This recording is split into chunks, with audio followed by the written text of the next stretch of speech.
আমরা যেমন এর আগে ঈদে যেমনটি রনি বললেন যে কমিউনিটিতে আসলে তো কোরবানি হওয়া উচিত, সবাই মিলে কোরবানির ধারণাটা কি, কুরবান শব্দ থেকে তো কোরবানিটা এসছে, অর্থাৎ ত্যাগ করা। সো এইটা তো আসলে এই ত্যাগ তো আমরা দেখছি না এখন। এবং আমরা দেখছি যে এটা যেমন দামি একটা গাড়ি কিনলে মানুষকে দেখানোর একটা ব্যাপার থাকে যে দামি গাড়ি কিনেছি, তেমনি দামি একটা গরু কিনে দেখানোর ব্যাপার যে আমার গরুটা এত বড়, এত দামি। এই যে প্রবণতা, এটা আসলে এখান থেকে আমরা কিভাবে বের হব? তার আগে বোঝা দরকার যে আমরা এই গ্লোবালাইজেশন বা পুঁজিবাদের এই জায়গাটার মধ্যে আমরা কিভাবে ঢুকে গেলাম। গ্লোবাল যে পুঁজিবাদী যে সিস্টেম, সেটা আমাদের ইসলামের এই সংস্কৃতিকেও তো প্রভাবিত করলো। আমি একটু রনি আপনার কাছে শুনতে চাই বিষয়ে।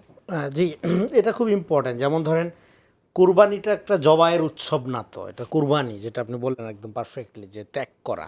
সো সেই ত্যাগটা তো এটা না যে ধরেন যার ঘুষের আয়তন যত বড় তার কুরবানির গরুর সাইজ তত বড়, এটা তো কুরবানি হইতে পারে না। এবং সেটা হলো আমাদের যে ছাগল কাণ্ডের কথা মনে আছে, ছাগল কাণ্ডের কথা মনে আছে। ফলে এটা আমাদের এখানে খুবই ইম্পর্টেন্ট যে ধরেন আমাদের রিলিজিয়াস স্পিরিট যেটা, সেইটা যদি আমরা একটা রিচুয়াল আকারে শুধু নেই, তখন যে ঘটনাটা ঘটে সেটা হলো যে আপনার ডিক্লাইন অফ স্পিরিট, মানে আপনার পুরা স্পিরিটটা, যেখানে একটা হিউম্যান ডিগনিটি বা ধরেন পুরা জনগোষ্ঠীর নৈতিক আধ্যাত্মিক উন্নতির যে জায়গায় ধরেন পৌঁছানোর কথা ছিল, তার চেয়ে বরং ডিস্ট্রাকটিভ হচ্ছে, তার চেয়ে বরং ক্ষতিটা বেশি হচ্ছে। কারণ হলো আমরা ধরে নিচ্ছি যে আমার ধরেন টাকা বেশি হবে, আমি বড় বড় গরু কুরবানি দেবো, ধরেন আপনি নিজে খাইলেনই না, হ্যাঁ, কিন্তু আপনি ধরেন দিলেন, কিন্তু বেসিক ব্যাপারটা হলো যে আপনি সৎভাবে, যেটাকে শরীয়তের পরিভাষায় বলবে হালালভাবে, যদি আপনার জীবিকা না হয় আপনার কোনো ইবাদত কবুল হবে না। আপনি যত বড় গরু কুরবানি দেন না কেন, মক্কার সমস্ত উটাই না আপনি কুরবানি দেন, সমস্যা নেই, হ্যাঁ, কিন্তু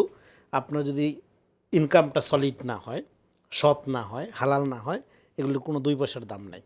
তো ফলে সেই দিক থেকে আমাদের এই যে আপনার জবাই সেন্ট্রিক হয়ে যাচ্ছে, আমরা কুরবানি সেন্ট্রিক না, সেটা তো আমাদের 2 অর্থে ক্ষতি করছে: পরিবেশ, প্রতিবেশ, মানসিকতা, ইকোনমি, এবং অবশ্যই আমাদের নৈতিক যে উত্তরণ কোরবানির মধ্যে দিয়ে যে জায়গায় যাওয়ার কথা ছিল সেটা হচ্ছে না। আগে কি হতো, কোরবানি করতো একটা কৃষক বা ধরেন একটা পশুকে সে নিজে যত্ন করছে, তার সাথে তার একটা সম্পর্ক, এবং যেদিন আমরা দেখতাম ছোটোবেলায় যখন কোরবানি হতো, সকালবেলায় বাড়িতে কান্নাকাটি শুরু হয়ে যেত, হ্যাঁ, গরু বা ছাগলকে গোসল টোসল করাচ্ছে, যত্ন করতেছে, খাওয়াচ্ছে, হ্যাঁ, ভোর থেকে কান্নাকাটির আওয়াজে ঘুম ভাঙতো আমাদের ছোটোবেলায়। এখন তো আর এই জায়গাটা, ফলে ওই যে সম্পর্কটা, সেই সম্পর্কটা, তো ওই সম্পর্কের মধ্য দিয়ে আপনি যখন আপনার প্রিয় বস্তুকে আপনি ত্যাগ করছেন, হ্যাঁ, কিন্তু প্রিয় বস্তুর সাথে কোনো সম্পর্কই নেই, হ্যাঁ, ব্যাংক থেকে টাকা তুলে নিয়ে যায় কামলা কিনে আনতেছে, বা আপনার দারোয়ান বা বাড়ির কেয়ারটেকার কিনে আনতেছে, আপনি মাঝে মধ্যে একটু দেখতেছেন, হ্যাঁ, তারপরে বস্তু বিতরণ করছেন, হ্যাঁ।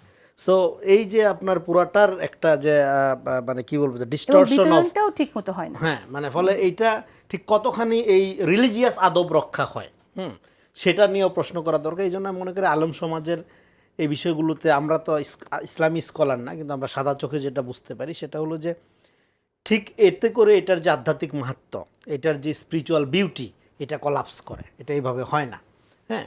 তো আবার অন্য দিক থেকে এটা ধরেন বাংলাদেশের এখানে মুসলমানদের এখানে মুসলমান হওয়াটা তো অ্যাট দ্য সেম টাইম এটার কিন্তু একটা সোশিও পলিটিক্যাল স্ট্রাগলের ব্যাপার আছে, এটা শুধু রিলিজিয়াস ব্যাপার না, হ্যাঁ। মুসলমান হওয়ার মধ্যে প্রথম সে জমির মালিকানা ফেরত পাইছে, তার আত্মপরিচয়, রাজনীতি নির্মাণের ব্যাপার আছে, কিন্তু সেটাকে একটা কমিউনিটির আপনার পলিটিক্যাল উত্তরণের জন্য আমরা কিভাবে এটা অ্যাড্রেস করব, কিভাবে আমরা এটাকে কাজে লাগাবো, কিভাবে আমরা এটা ন্যারেট করব, বয়ান করব, সেটা খুব গুরুত্বপূর্ণ। তা না করে আমরাও যদি একটা ধরেন এই ফ্যাটিস ট্র্যাডিশনাল, হ্যাঁ, আপনার কনজিউমার একটা আপনার কালচারের মধ্যে গা ভাসায় দিয়ে, হ্যাঁ, তারপরে এটাকে আবার রিলিজিয়াস ক্লেম করি, সেটা খুব আনফর্চুনেট হবে।